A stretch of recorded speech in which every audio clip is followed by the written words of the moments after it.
The guy I've secretly loved for years, my childhood best friend, got into a car accident and lost his memory. When he woke up, he asked me what we were to each other. In a moment of insanity, I lied and told him we were boyfriends. He bought it hook, line, and sinker. Not only was he suddenly all over me with the PDA, but he was also incredibly thoughtful and protective. But the better he treated me, the guiltier I felt. Until one day, the guilt finally peaked. I mustered up my courage, ready to confess the truth even if it meant he'd cut me out of his life forever. But just then, I accidentally learned something from his doctor. Chase actually recovered his memory the day after the accident. You're saying we're dating?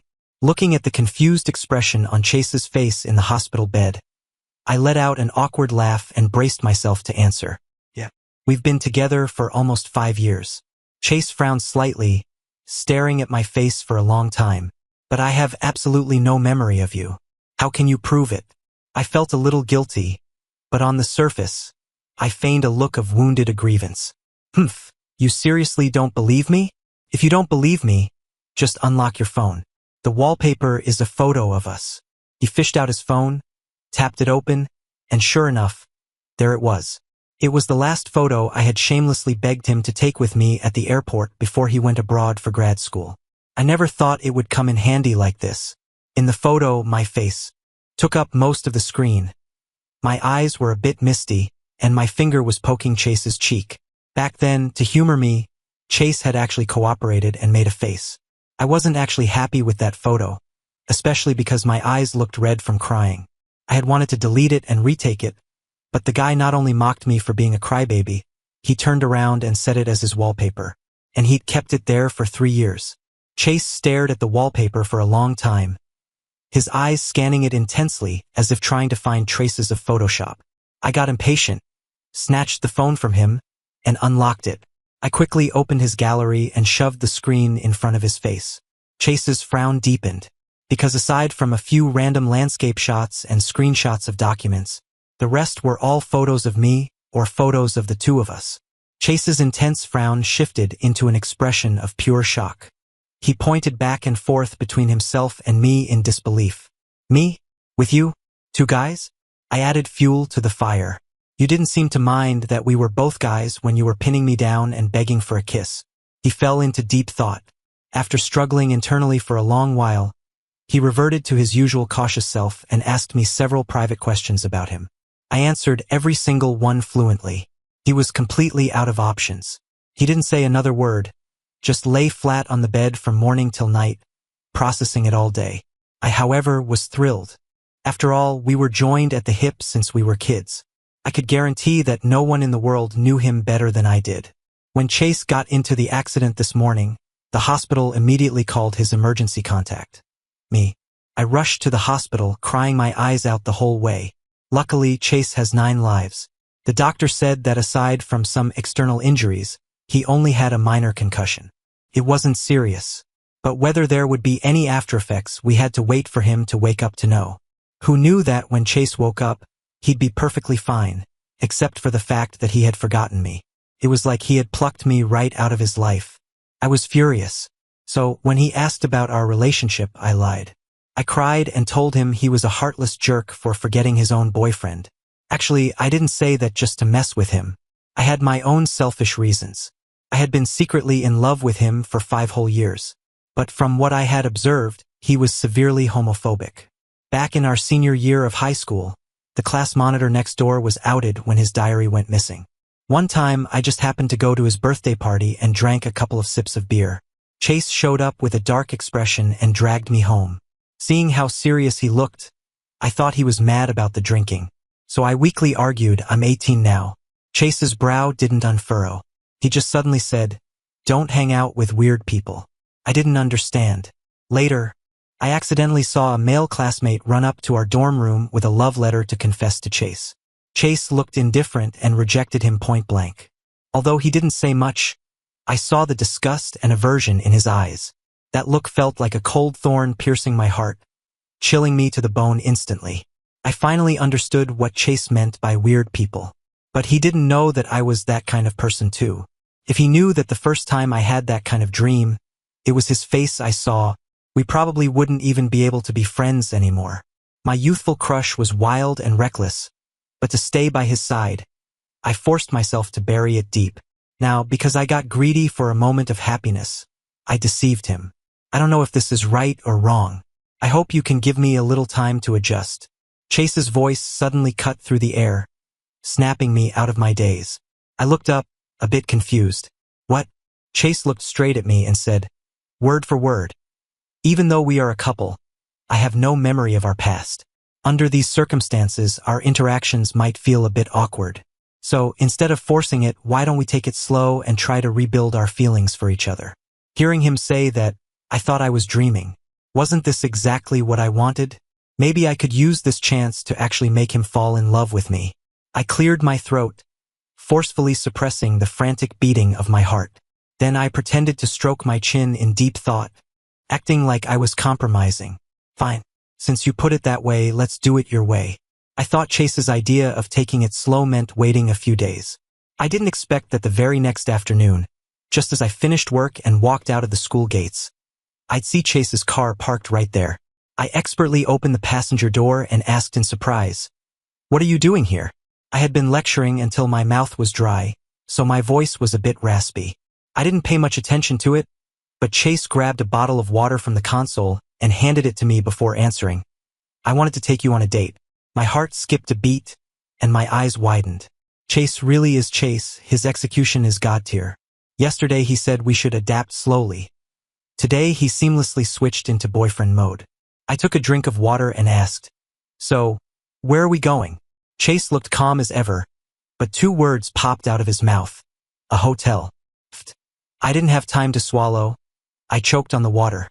Isn't this progress a little too fast? Chase gently patted my back and chuckled softly. "What are you thinking about?" "I'm just going back to the hotel to change clothes." I let out a sigh of relief. "Okay, that's good." My ears turned red, and I stubbornly insisted I hadn't been thinking anything weird. Chase suddenly seemed to remember something, his tone turning teasing. "But speaking of which, since we're a couple, we must have done plenty of intimate things. You were so nervous just now. Did you remember something we used to do in hotels?"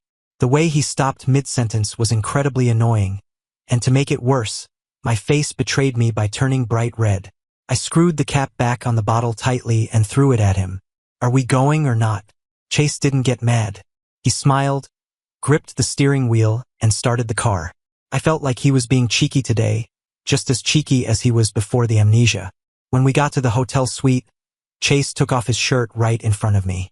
Even though I quickly lowered my head, my peripheral vision still caught a glimpse of his perfectly sculpted body. I'd seen him naked countless times when we were kids, but in this context, my cheeks still couldn't help but heat up.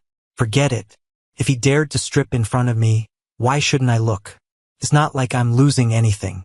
Once he finished changing, my brain short-circuited and I blurted out, "Why don't you stop staying at the hotel and just move into my place?" Seeing Chase pause, I quickly added, "You bought that apartment for me anyway.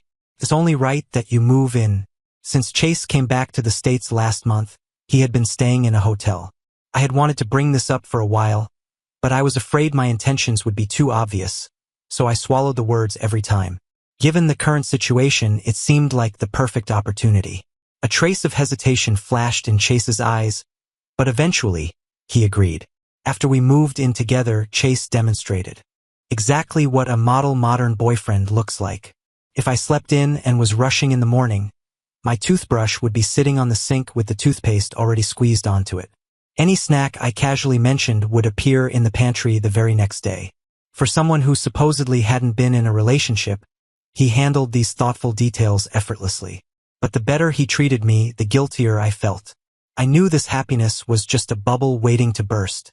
When Chase regained his memory, I wouldn't just have to laugh and say, "I was just pranking you."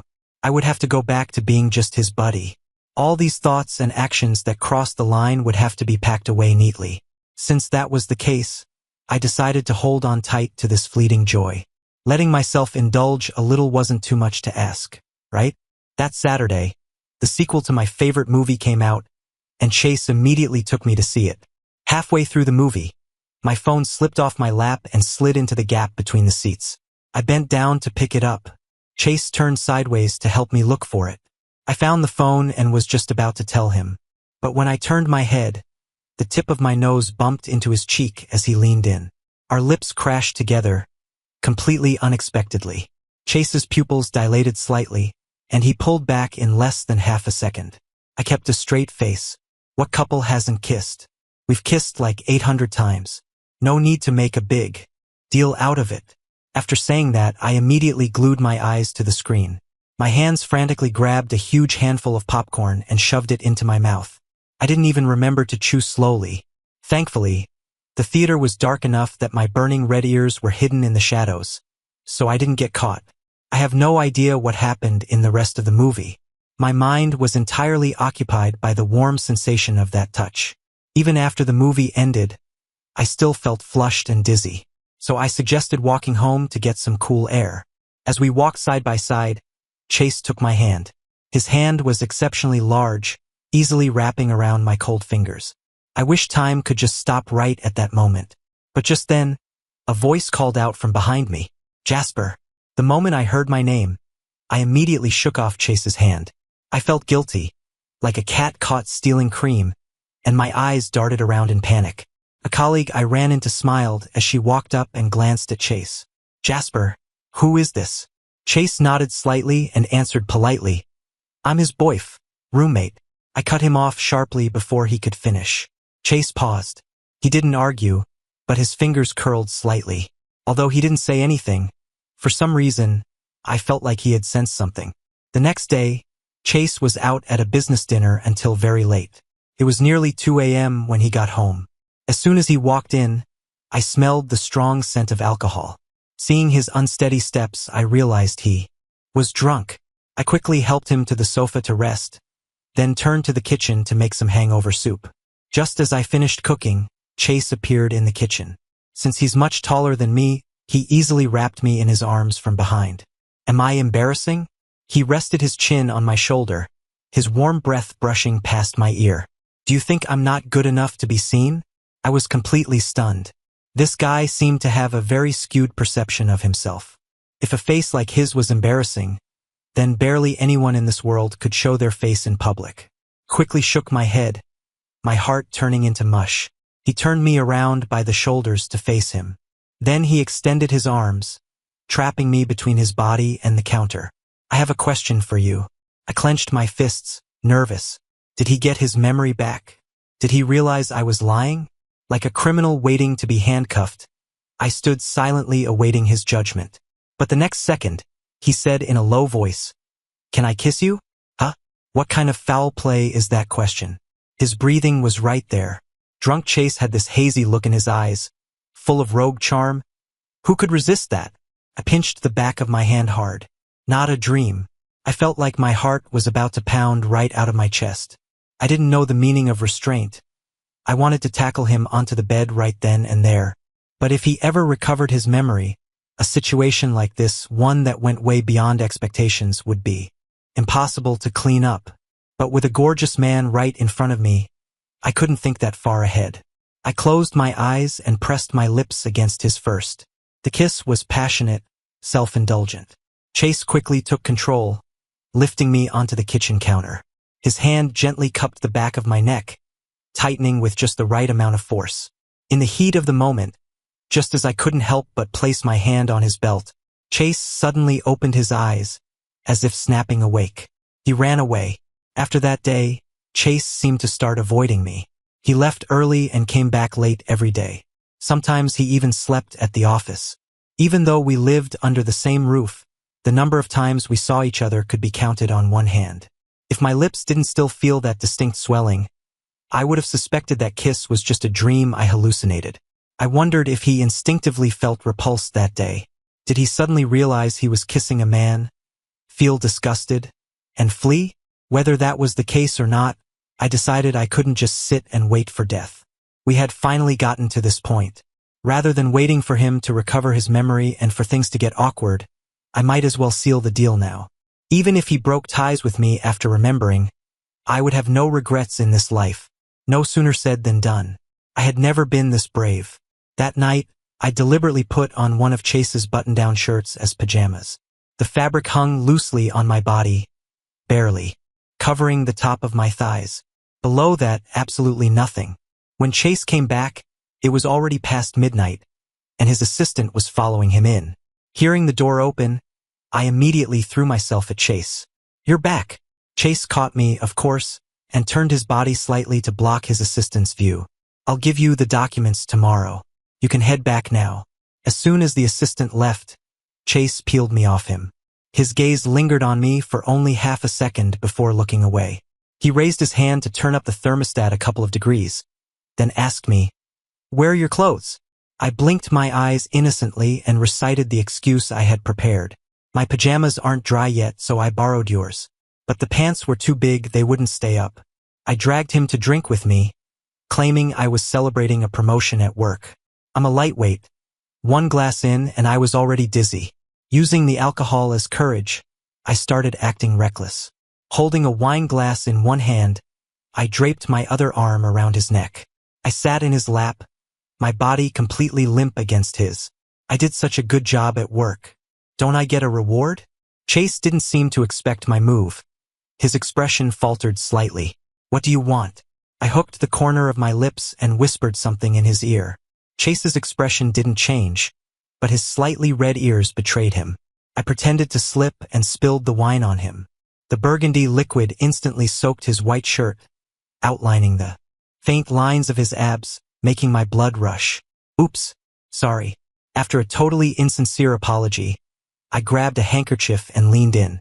My wiping motions looked hasty, but I was intentionally letting my hand linger over his chest. Chase's breath hitched, and I could feel his body tense up slightly. Emboldened, I placed my hand on his thigh and then slid it upwards along the fabric, with a hint of barely there provocation. As long as I proved he didn't resist me, I could comfortably try to make him slowly fall for me. But the next second, he abruptly grabbed my wrist, stopping my dangerous movement. "It's late. Go to sleep." Leaving those words behind, he got up and walked into the bathroom. He didn't come out for a long time. "So it really won't work, huh?" I couldn't lie to myself anymore. All the air went out of me. Chase simply doesn't like men, and he definitely doesn't like me. I forced him into the role of boyfriend. That wasn't fair to him. At that moment, my guilt reached its peak. I tossed and turned all night. Early the next morning, after Chase went to work, I went to the hospital alone. I needed to confirm beforehand if a sudden shock would have any negative effects on Chase's recovery, because I had decided to confess everything to him. Making this decision wasn't easy. I had even packed my luggage in advance. After I confessed today, I would move out and never interact with Chase again. After all, I was the one with bad intentions.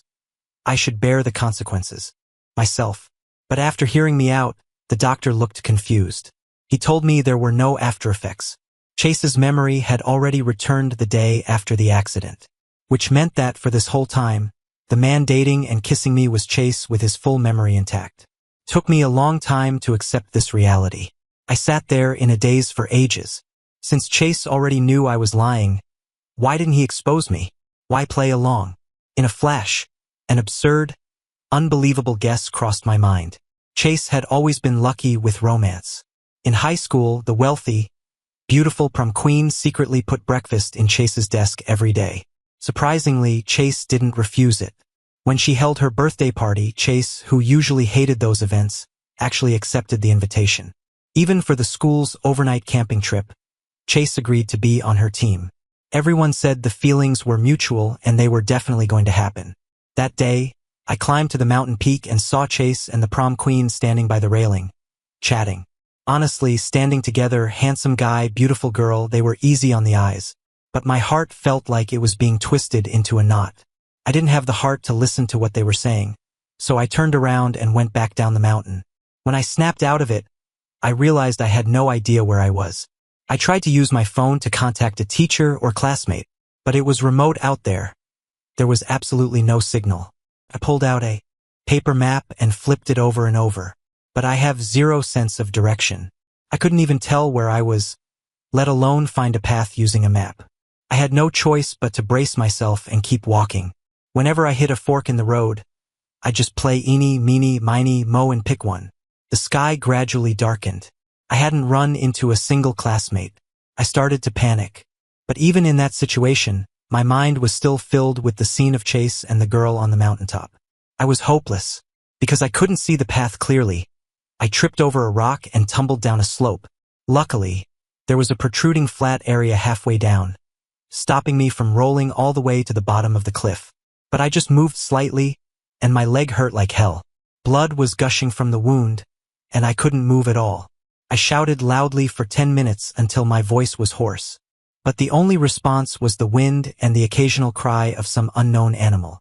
Just as I was thinking about using a stone to carve my last will and testament, I suddenly heard someone calling my name. The voice was far away, but it sounded urgent and panicked. I immediately lifted my head and screamed like a maniac, "I'm here." The moment I saw Chase, all the grievances I had been holding back couldn't be hidden anymore. They came flooding out.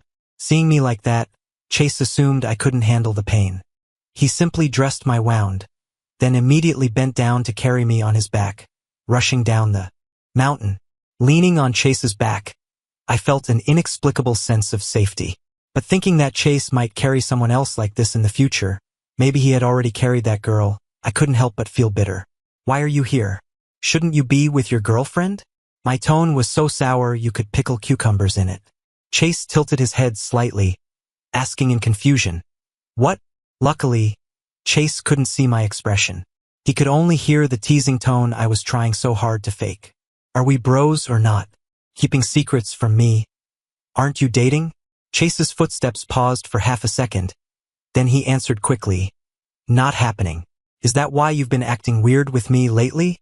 I reacted defensively, denying it immediately. "Of course not." My voice was so loud it almost echoed. After a while, I couldn't help but ask, "Then why did you accept her breakfast? Why go to her birthday party? And this time, why agree to team up with her for the hike and give her a gift?" After saying it, I felt I had no right to question him like that. So I quickly added, "With you acting like that, how am I supposed to give her my love letter?" Chase froze. Took him a long while to speak. "You like her?" Lying on Chase's back, I gritted my teeth and said, "She's beautiful, kind, and has a great personality. Who wouldn't like her?" Chase was silent for a moment before reminding me, "Jasper, your most important job right now is studying. Your ranking dropped over 20 places on this last test." I pouted. The nerve of this guy to lecture me. He's the one flaunting that face all day, flirting around. One person confessing here, another delivering a love letter there. The crisis alarm was blaring in my head. How could I possibly focus on studying?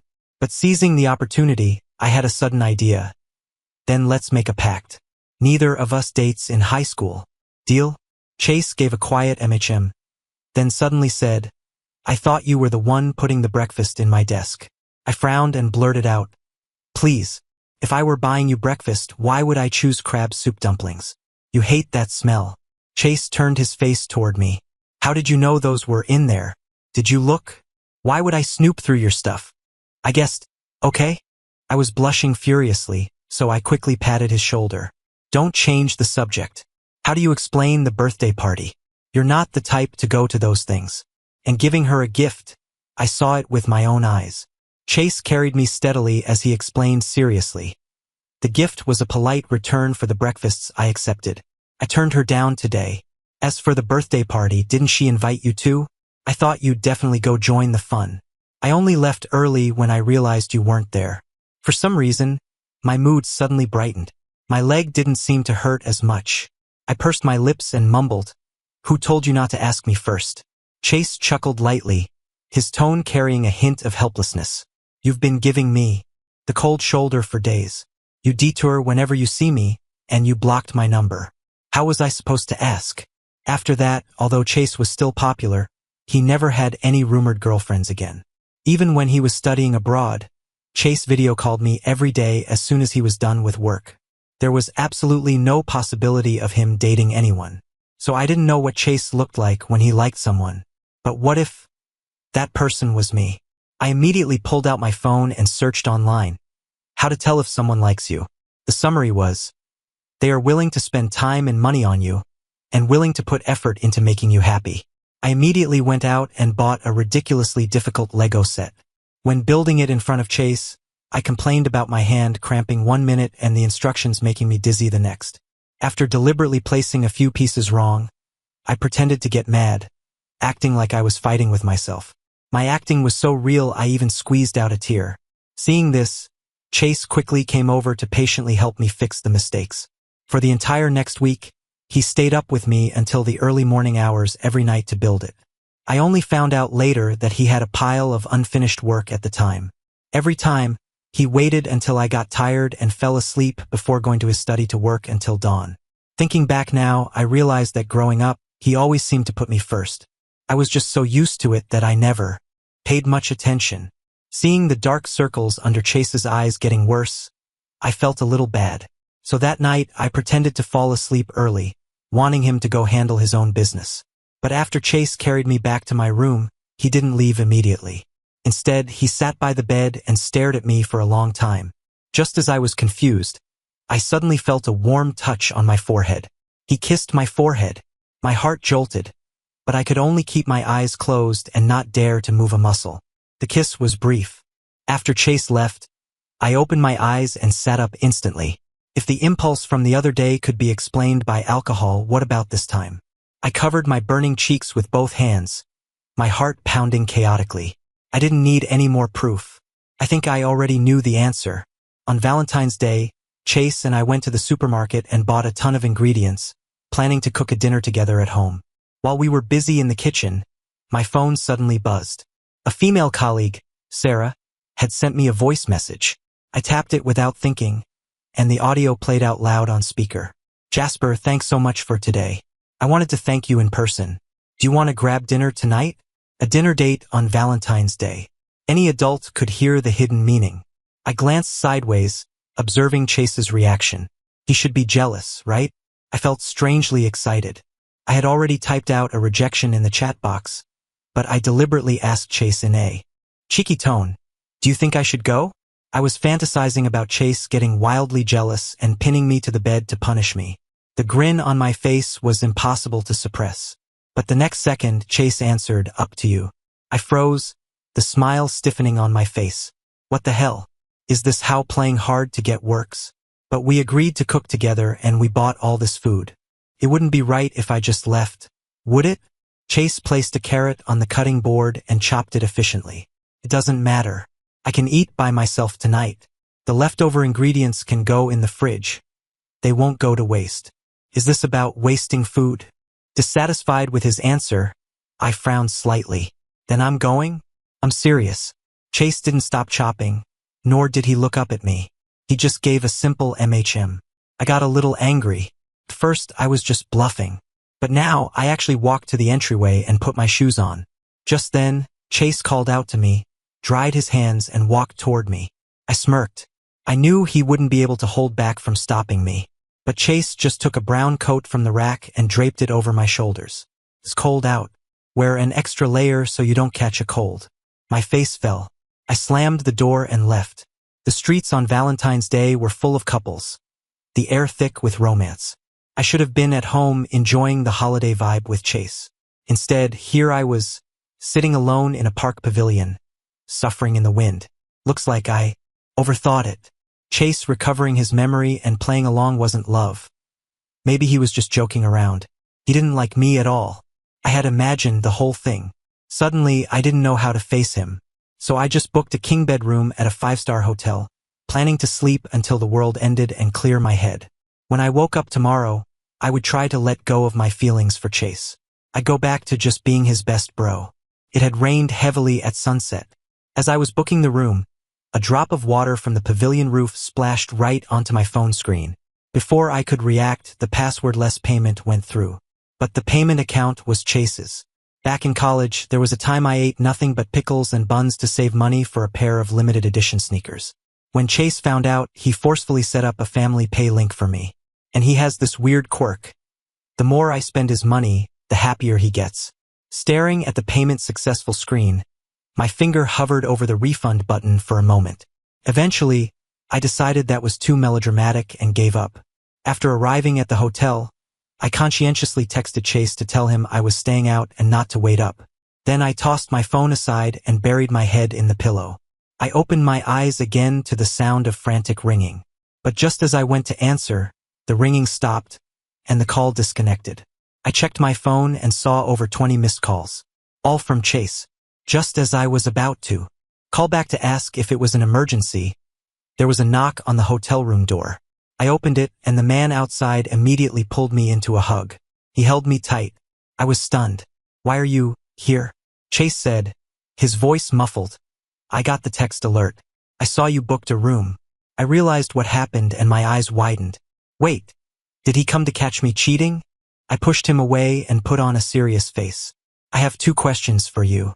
Please answer me honestly." Chase seemed to know what I was going to say. He tilted his head slightly, avoiding eye contact. But he still responded, "Okay." I looked straight at him. "You recovered your memory a long time ago, didn't you?" Chase's expression didn't change, but his Adam's apple bobbed. After a long silence, he lowered his eyes, his voice raspy. "You found out." He admitted it. "Good." I nodded slightly, and the next second, I asked bluntly, "You like me, don't you?" Chase fell silent. I crossed my arms and continued. "What does the silence mean? Is it that hard to answer? All these days, were you serious about me, or were you just playing around? If it's the latter, we don't need to beat around the bush. Let's just make a clean break. We never have to see each other again." Chase was always calm and composed. It was the first time I'd seen him look so lost. He shook his head and spoke quickly. "Of course I'm serious. Then why are you hot and cold with me?" I stepped closer, backing him into the corner. I grabbed his wrist and held it up to his face. The cut on his finger was fresh, still red. It hurt just looking at it. I knew exactly what happened. He cut himself last night when he heard I was going to accept Sarah's invitation. "You kissed me, then avoided me. You were clearly jealous, but pretended not to care. You're full of contradictions, you know that? Chase, what exactly are you afraid of?" Chase took a deep breath and lowered his head as if accepting his fate. He didn't answer my question. Instead, he suddenly asked, "Do you remember Luke?" "Luke?" I thought for a long time before finding the name in my memory. He was a former neighbor of Chase's, a senior in the school next to ours. He had good grades and was really kind. I met him a few times when he came to Chase's house to study. I didn't know why he brought him up, so I said, "I remember." "Why?" Chase closed his eyes. "On the day he got his college acceptance letter, he committed suicide." Hearing this, I covered my mouth in shock. Someone so gentle and cheerful. How could he? Chase told me that Luke had a secret crush on a boy. His parents accidentally saw his diary and found out. His parents were traditional. They decided their son was sick. They forced him to take weird medications and made him look at pictures of girls. But how can you change someone's orientation that easily? When the parents saw the medicine wasn't working, they contacted the other boy's parents, insisting their son had been corrupted. They even went to the school to demand how. The teachers were educating the students. The incident blew up. The whole grade, maybe the whole school, knew about it. Although only a few people swore at him to his face, he couldn't escape the isolation, the exclusion, the pointing fingers. Invisible malice is the deadliest kind. Under that immense pressure, Luke slowly became withdrawn. He bombed his college entrance exams, and his mental health shattered. The day the acceptance letter came, Luke said he was going to the beach to clear his head. He never came back. It wasn't until the search team found his body that his parents finally woke up. But it was too late. When recounting the story, Chase's tone was calm, but I could feel the sorrow in his voice. He looked at me and said earnestly, "This road is hard. I didn't want you to suffer any harm or trouble." Hearing this, I understood completely. No wonder Chase suddenly chose to study abroad. No wonder his attitude toward me these past few days was so conflicted. "Do you think that by telling me this, I can pretend nothing happened and go back to being your bro?" I hugged him, burying my face in the crook of his neck, and said seriously, "As long as you're by my side, I'm not afraid of anything." Chase's eyelashes trembled. He hugged me back tightly and didn't let go for a long time. Since we cleared the air, Chase has become increasingly clingy. We'd go to sleep on our own sides of the bed, but I'd wake up holding hands. When watching TV, he insists on sitting right up against me, arm around my waist, turning every so often to kiss my earlobe. Even when I shower, he tries to come in and join me. Every time, I end up a messy wreck, while he looks energized and refreshed. It's peak travel season, and my feed is full of travel recommendations. I know it's all marketing algorithms, but the more I looked, the more tempted I was to go somewhere. Once, I wanted to bring it up to Chase, but the words were on the tip of my tongue when he got a call for an emergency meeting and rushed off. I looked at the itinerary I had carefully organized, thought about it, and silently put it away. Chase really was busy. For the next few days, he left early and came back late. Even when he was home, he was in video conferences until 2 a.m. But a week later, late at night, Chase suddenly told me the tickets were booked and told me to pack my bags. I didn't react immediately and asked him blankly what we were doing. He smiled and said he had finished all the project work ahead of schedule to clear a full week just to travel with me. I was so moved my eyes got hot. I couldn't help but joke, asking if he'd been reading some How to Be a Boyfriend guide. Early the next morning, we set off, officially starting our long-awaited trip. Under the sunlight, we walked tightly hand in hand down the street. I know the future will have its difficulties, but as long as our hearts are close, that's enough.